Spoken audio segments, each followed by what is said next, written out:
Imagine living your life after 50 and feeling energized and excited about your future. Welcome to the Women in the Middle podcast, the podcast for women who are ready to figure out what they want and create the life they deserve. Here's your host and master certified life coach, Susie Rosenstein. Hey there, today we're talking about downsizing with purpose, how to keep what matters and let go of the rest. Let's go. Welcome back to the podcast Women in the Middle with over 2 million downloads and counting. I am so grateful for the podcast world because it has brought us together somehow in this podcast universe. Thank you so much for tuning into the show. Women in the Middle is all about how to get unstuck, get clear, and get excited about your next chapter, especially if you're in your 50s and 60s and starting to feel just how precious time really is. I'm your host, Susie Rosenstein, your master certified coach, midlife mentor, and certified Zentangle teacher. And as always, I know you're going to love my guest. In fact, this guest was on the show a couple hundred episodes ago, and it was a really popular one. I'm super excited to welcome back my special guest today, Tracy Hoth. Tracy first appeared on the show way back in episode 216 called Finally Get Organized in Midlife. And I know you're going to love what we're talking about today, downsizing with purpose. Of course, all the mind drama that goes along with all of that will be included too. But first, just quick, I wanted to tell you about an interesting, fun way to learn more about staying in the present moment. It's a mindful doodling practice for midlife women who often feel too busy to read a book. It's called the Midlife Doodle Think Club, and it's a gentle, low-pressure practice space designed especially for midlife women who want to slow down and notice without needing to perform, perfect, or produce anything. So if you want more presence, calmness, and clarity in your life, you are invited to join us here in the club.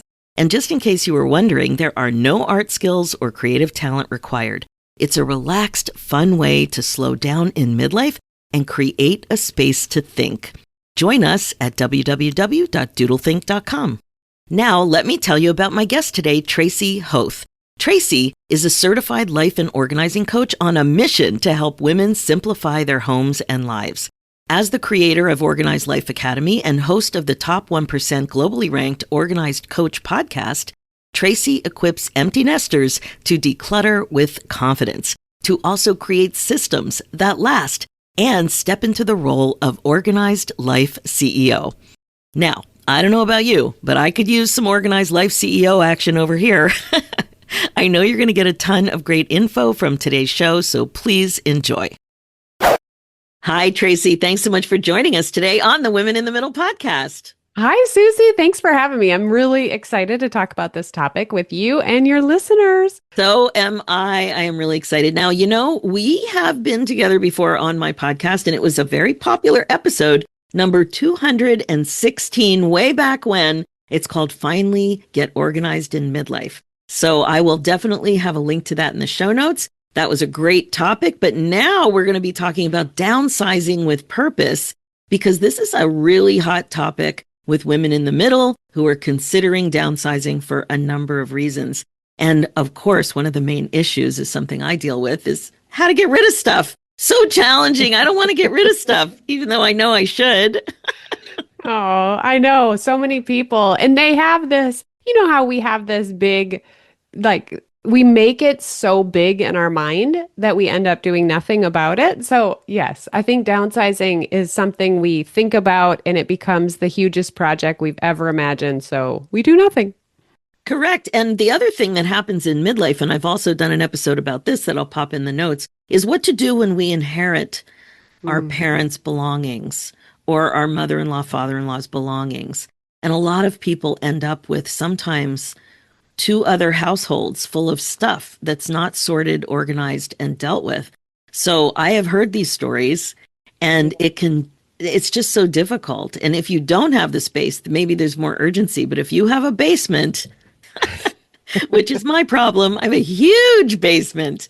And so that can really get in your way. So let's get into this. Let's talk more about what is going on. So when somebody comes to you about downsizing, where are they in the process? Is it far in advance? They're just starting to deal with it? Or are they already freaking out? What's happening with them? I think there's a little bit. I'm trying to think of each of the different clients that come to my mind, and they're all in a different state. A lot of times they come ready to downsize because they think I want to move. I'm ready to let go of this big house or whatever. And then sometimes they find their dream house 3 months later and they're like, wait a minute, I haven't, I haven't gotten as far as I wanted to get. Other people are just ready to do that in the process and they have no plans in the future, but they're just ready to take action. They're thinking far in advance. So I think it's a mix of both. I was really surprised. That happened with one of the aunties in the family who lives nearby. And she kept coming over and she would say, hey, do you need these 4 folding chairs? Or, hey, we're looking for somebody to take this. It goes out back. It's a garden thing. And I'm like, what are you doing? Because that must have been 10 years ago. They still live there. And she described that she's just slowly but surely going through things. And I thought, wow, that's so much less painful. Yes, that makes me think it's like a practice, like you have a yoga practice and you just practice it and you're doing it constantly and thinking about it and enjoying it and getting better and better at it. That makes me think of your auntie, like doing that process and having that practice in your life. Like we should all have that as we're going through life, not thinking about it like it's a tragic thing that we do right before it's time. That is the common way to think about it, isn't it? Yes. It's tragic and onerous, and oh my God, I'm never going to recover from it. So tell us what we can do to ramp up into this phase and commitment. Yeah, I always think, and this is just about organizing in general or decluttering, but thinking of it like a project and a practice, but thinking of it like a project where you're going to break a project down and you're going to have a start and an end date. So it's not Wow. looming over An you. end date. Oh my goodness. That's so different. And from there, you can do a practice of by the time you get to that, in several of the broken down things, like room by room or whatever, you're going to be so good at it because you're practicing the 5 organizing steps and you're just getting better and better at doing them. But thinking of it like a project just helps your mind. It's not like it's looming there forever. It's like, oh yeah, I'm focused on this for this amount of time and then I'm going to be done. Wow. So what are those 5 steps? Oh, the organizing steps spell Yes. the word space. And the interesting thing is, I use these same organizing steps for now 17 years, and they work for everything. They work for your stuff and your physical stuff. They work for your mind. When you feel overwhelmed, you can use these steps. They work for a project and your calendar and everything. So the steps are sort. I always tell people to sort first because a lot of times people think they have to go straight into making decisions. And the sorting step is so important because it's easy and you can do it fast. And now you know what you have in each category. And then purge. The next step is to purge. And in this step, I tell people pick your favorites, just choose your favorites, and then make decisions by asking other questions. And I'll share something I like to help people do to help that step be a little easier or have some guidelines. Once you know what you're keeping, you assign homes. So sort, purge, assign homes. You're going to decide where does this thing get to live so that it's easy to pick up quickly and put things away. And then the next step is to contain.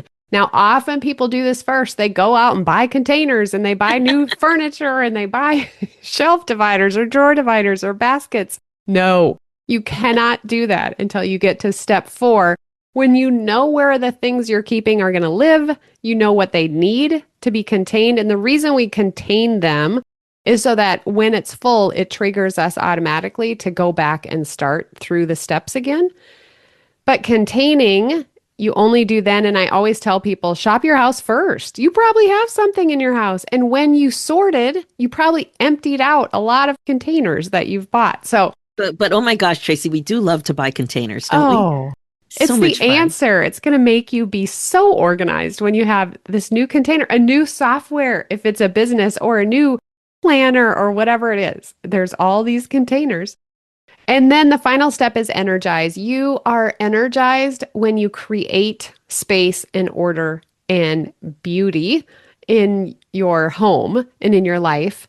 And energizing and staying that way so you can use your energy in other areas of your life requires you to maintain it. So that's the step that's like the habit, the practice that you're going to practice to keep that space organized. Oh, that sounds so easy. I know.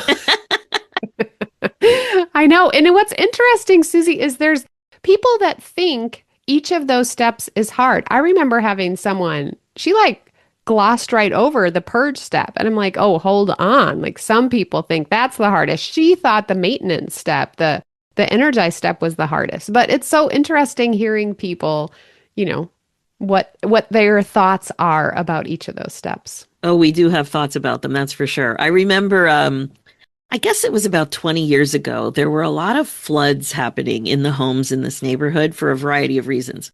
Weather and old pipes created terrible situation. So my basement, crawl space, everything in my other house totally flooded, 9 inches of water, Oh. and dealt with that. And then a couple of years later, my mother-in-law's basement flooded. And I remember going over there and seeing this massive bin. And I thought to myself, wow, we won't have to sort. We won't have to go through. We won't have to make decisions. All of this stuff is just ruined now, so it's gone. So I was very aware of it, you know, that my basement flood helped me and her basement flood helped me too. And my Yeah. sister-in-law, I remember looking at her going, I think we just got a break here. Because it's just, I don't know what kind of people are organized at every level of their home. Yes, I just don't know. I know there are some of those unicorns out there. It's not me and it's not anybody in my family to have that level of organization. And I always tend to think, I don't know if this is true, but I know that in my family, there was some childhood trauma. And I think that is probably related to holding on to stuff. Mm-hmm. For sure. We can look back and see that and see, you know, where clutter starts and why. And that's such an important thing to be aware of and notice and just really be gentle with yourself as you're experiencing those emotions and going through things and sit there and feel the emotion for a few minutes and then leave and come back to it and just keep doing that until you are able to move into the next step. The other thing I find so interesting is sometimes there's difficulty in making decisions about stuff that has such different levels of meaning. So, for example, paper stuff, you know, old files, just stupid stuff that is still hanging around versus my grandmother's stamp collection. Yeah. You know what I mean? They're very different. So memorabilia to me has so much more meaning than piles of paper and old magazines. Yet my personal thing is I enjoy keeping both, which I do work on. There's always vision board, a need for magazines. But yeah, even as a kid, I remember hanging on to Glamour and 17 magazines because I thought I would want to go back and reference them. And now times are so different with digital media and everything, and also our ability to take photographs of some things and move on. But what do you find with how people cope with stuff that doesn't have as much? I don't want to define somebody else's meaning, but it doesn't seem like it would be as heavy with meaning and a history like memorabilia versus paper stuff. Yes. I mean, there's a couple things I think about where if you keep everything, then nothing is special. So it's you deciding, like, what is the most important thing? Maybe this is helpful too. I don't know why. I think of the things like little, not humans, but like little, they have a life of their own. And if we're keeping them stuck in a box, like their adventurous life is so boring. So I don't know why that helps me thinking they need an adventure. So I'm going to let it go, let them have the adventure, let them meet new people. I don't know. That Oh might my be gosh, helpful. Tracy, you are anthropomorphizing clutter. I love it. That is such a new take, but it's so cute. I have an image in my mind already of being stuck in a box. Yes. So you could think of that more like your generosity, your abundance. in that way and think I'm being like scarce because I'm keeping this because I Yeah. might need it, or I can be abundant and generous and let it bless someone else right now in their Wow. life. But I think all of that needs you to know where you're going, to have a destination that you're moving toward so that it's easier to make those decisions. Like, where does this thing fit into the life that I am creating, that I am moving into or, you know, want to be in?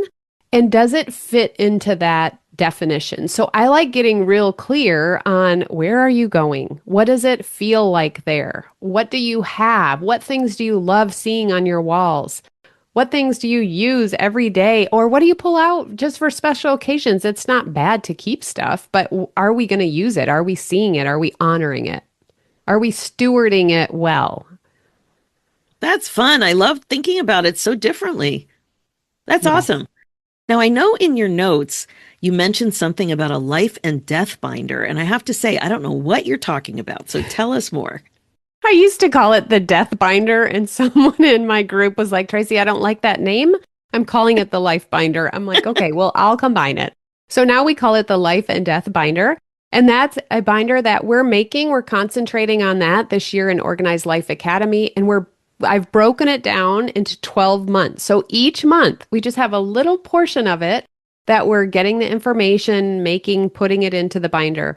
So that at the end of this year, the people that you love, if something were to happen to you, or it also works if something were to happen to your spouse, let's say you have it for yourself, that everything you need is in that binder so that they would have, your loved ones would have what they need, who they need to reach out to. And I just talked to someone who's one of her best friends passed and nobody contacted her.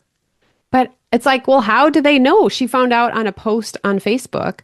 Mm. How does she know? How do they know who to contact? And so in this binder, one of the sections is people to contact with their information so that your loved ones can have the special people in your life notified. You And know, Tracy, what you just said is so interesting because I had a death in the family this year, and some of my friends have too. And what is so fascinating now today is that so many things are digital. So I've seen executors trying to figure out the paper trail. There's no paper.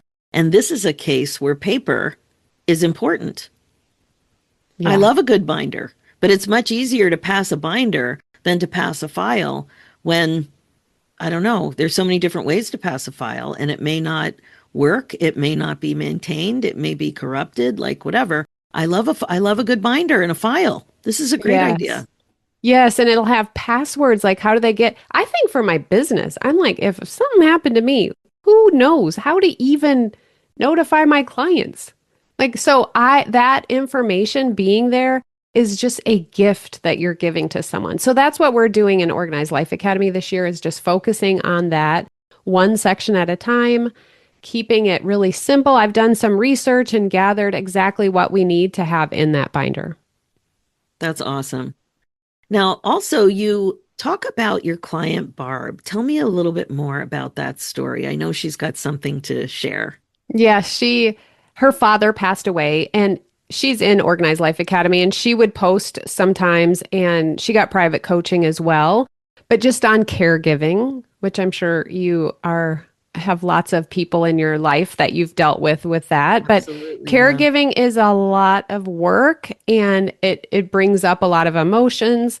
So then her father passed and I was just messaging her saying, what can I do? Is there anything I can do? And she said, Tracy, if you do anything, please just keep telling people to downsize, to go through their stuff. Because when someone you love passes and then you also have to go through every single thing in their life, it's a lot for someone to do. And so keep spreading that message that this is really important. Hmm. It is a lot. There's so much to do just with your emotions, let Yeah. alone the minutia that goes on with digital files, banking, decision making, all of that stuff. Yes. So even me right now, this year, how I break the project of downsizing or decluttering or organizing is by area per month. And so I'm taking each area of my house and looking at it each month. We make a plan at the beginning of the month. And my process, like my destination, where I'm going, I'm thinking about what I want that to be. And just recently, Susie, I gotta tell you this analogy because it's so good. A 1,000-piece puzzle came up when I was talking to one of my clients. And we started looking at how a puzzle is so similar to organizing or downsizing. And we dump all the pieces out. And what's the first thing we do? We The sort. border. Yes, we sort the border pieces from the regular pieces. And that's what we do when we organize. The other part of it is we enjoy it. We don't expect that we are going to get it all done in 5 minutes. And we go through the process and it's like that again, your yoga practice, you're just enjoying it. You're doing it with people you love, possibly. You're turning music on or the fire on, and it's so fun. And you just use it kind of like therapy. And if we would think about organizing more like that, it would be much more enjoyable for us. And then the key piece is that we are looking at the cover of the box, or the puzzles we've done recently have a little poster. We look at those all the time, the whole time we're doing the puzzle, so we know where things go. Same with our life. And when we're downsizing, let's look at the destination, look at the goal, the picture of our house, how we want it to feel, and make decisions based on that. I love that. Also, it reminds me of, the value you can get from a vision board. So on a vision board, you're thinking, oh my gosh, I want to be in a one-bedroom apartment in Hawaii or whatever it is, right? Ooh. And then you can just have that as your motivating vision of what you want to create for yourself. Like right away, I don't know where I'll end up. I hope it's someplace warmer than Toronto in the winter. But I imagine it to be gardening all year round. So I don't have a place in mind, but wherever it is, there's gardening all year round. That comes up right away for me. So is it going to be another 4-bedroom house? I doubt it. So what would it look like? So that is really helpful, but everything would be smaller, I would imagine. It won't be bigger. Right. And so when I'm going through mine, I'm imagining, okay, if someone came into my house right now and wanted to look at it because we put it up for sale, would it be ready?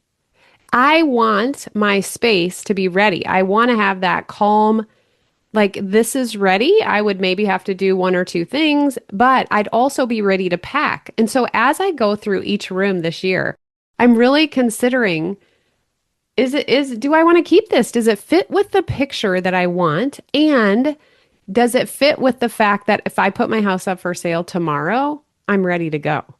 And that kind of excites me because I think, what if that were to happen? Then the vision of my dream home, retirement, whatever, it could be possible so easily. So just having that vision in mind, or that picture of the puzzle that I'm doing, is going to help so many of the decisions I have to make along the way, because I can filter it through that. And if it fits, it fits. If it doesn't, then I can be generous and let that thing have a life of its own. Oh my gosh, that analogy of the puzzle is great, but this goal of being able to, at the drop of a dime, pack up and go, oh my, I cannot even imagine that. But I can imagine someplace in between. Yeah, a layer at a time of the onion. Yeah, Taking a layer off. Yes. So one of the things you said, you mentioned art, and I know that in the past, when I think about all the places I moved, especially moved a lot in my 20s, and I always was so proud of my art, and I always took it with me, and it felt so good to put it in the next place. So when it comes to things that you really care about, but may need to get rid of some of them, I find those decisions really, really hard to make, because they have a financial value. Do you want to give them away? Do you want to sell them? I don't even know how to think it through. So I guess there's some research that needs to be done for some items. I know the majority of the items in your home are not items like that. Right. But even a friend of mine recently sent me a note, and she said, check this out. It's a necklace, a sterling silver necklace on a nice chain, like not just a regular chain, with a little whale tail. What's the name of that? Pendant, a whale tail pendant with some crystals in it. And she said, "Do you like it?" I said, "Yeah, I like that." She goes, "I'm downsizing my jewelry and you can have it." It was a cousin who lives on the other side of the country. I thought, wow, that's so interesting to downsize your jewelry. The other thing that a lot of people have talked about in my community is the difference between what our kids value and what we value. And the way I've seen this in my family is with sterling silver trays. And it's like, I grew up valuing that. And like, oh, you could put it, like some people use it as part of a tea set, or you could put it on your island and it's just kind of different. And it's like a contrast to a more modern look. Right. So right away, I'm like, oh, that's something of value. And the kids today, I know that's a broad sweeping generalization, but the ones I've spoken to, zero interest in inheriting or being gifted a sterling silvered tray. Yes, the kids do not want much of what we have. And you can even start asking, texting out pictures of things that you're wondering if anybody would want. Start having that conversation because it's interesting if you're in this area of work, you've had those conversations. But if not, people are shocked. Like, what? You don't want that? And they're kind of hurt by that.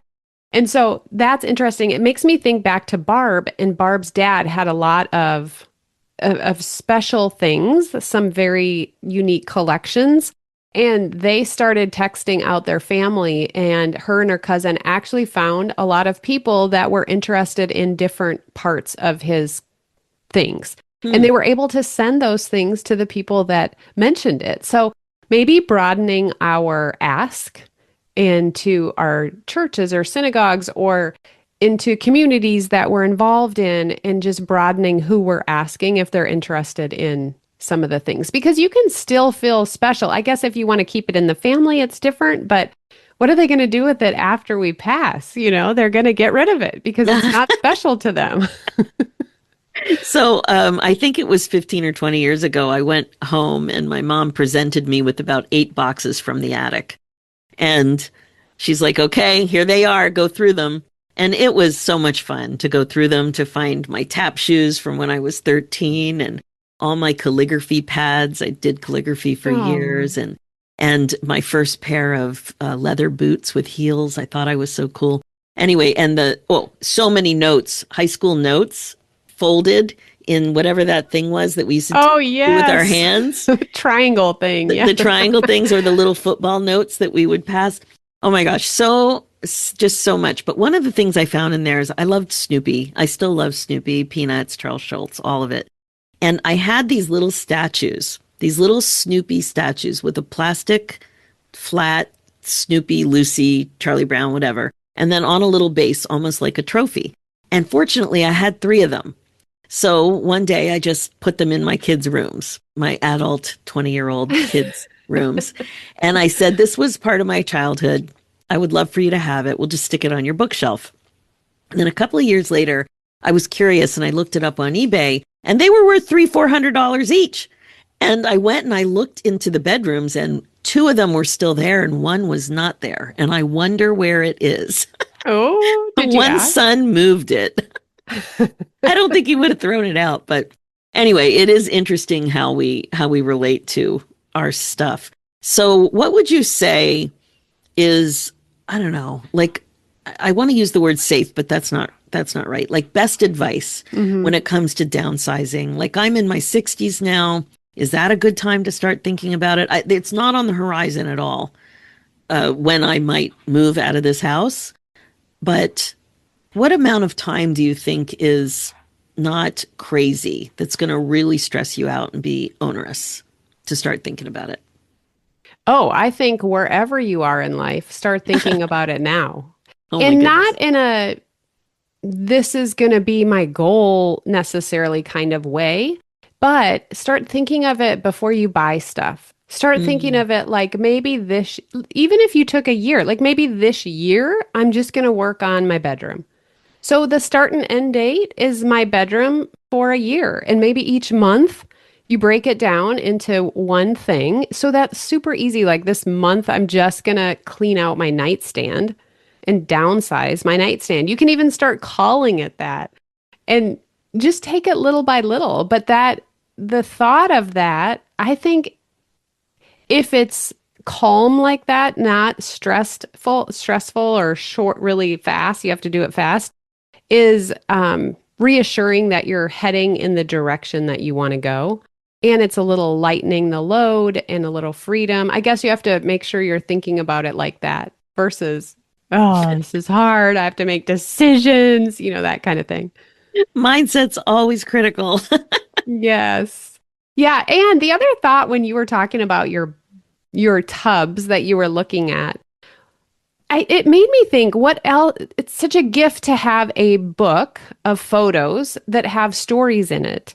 And so even better than leaving your kids a bunch of tubs with your stuff in it that was special to you is saying, like, here's a book with a picture of your tap shoes and telling a story about your tap shoes or something like that. Even that is considering, like, that's qualifies, I guess, as I would say it, as downsizing. And then letting go of those things and giving that gift of a book that tells the story of your life in it. That's great. That's great. Do you have any other tips for us? Because this has been so useful.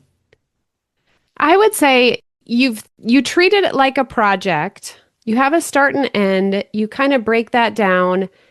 And you have this picture, even if you don't make this a big deal, but even if you spent 5 minutes just kind of feeling into the direction that you're going, and then setting some little rules. I think little rules are helpful so that when you have an item that you're looking at, you have something to filter it by. Because if it's just wide open, like, all those decisions are going to be so draining. So think of a few little rules that you want to go by. Like, maybe that's, I'm going to get down to 10 pairs of pants. Is this one of my 10? Or I'm going to keep one tub of memorabilia from my childhood. Is this special enough that it takes a spot in that tub? Just little things like that that can help you make a decision. I love that. So good, Tracy. How can we best get a hold of you? Yep. Go to my website, simplysquaredaway.com, and get my 15-minute declutter challenge. That has been changing women's lives lately. I just created it and I can't believe how special it is. So that's simplysquaredaway.com/declutter. Amazing. Tracy Hoth, you're always such a wealth of information. You make this task that can feel so difficult, feel so doable. Thank you so much for coming on the show. It's always great to see you. Thanks, Susie. Okay, that's it for this episode. So, do you feel more prepared now to think about downsizing and decluttering? So that it all feels like doable projects rather than doom and gloom that just goes on forever? I hope so. I feel better about things. I think this will be an episode that you refer to over and over again. Now, I also want to make sure that you know how I can help you. If you would like support figuring out what to do when things might look great on paper, but you're meant for more, please reach out and let's talk about coaching together. As a master certified life coach and midlife mentor, I offer coaching that is uniquely relevant to women our age in their 50s and 60s, and I've been working with women like you now for over 10 years. I've got several options that include both private and group coaching at different price points and different lengths of commitment. And these might be a good fit for you, especially my signature program, the Women in the Middle Academy. Clients have shared that doing this work together can feel like the gift that keeps on giving because the clarity, empowerment, and fulfillment you experience becomes part of your life now, in your next chapter, and beyond. I have a feeling your future self will love this for you too. So if you're ready to stop circling clarity and start leading your life with intention, let's talk. Book your autopilot audit here, www.talktosusie.com.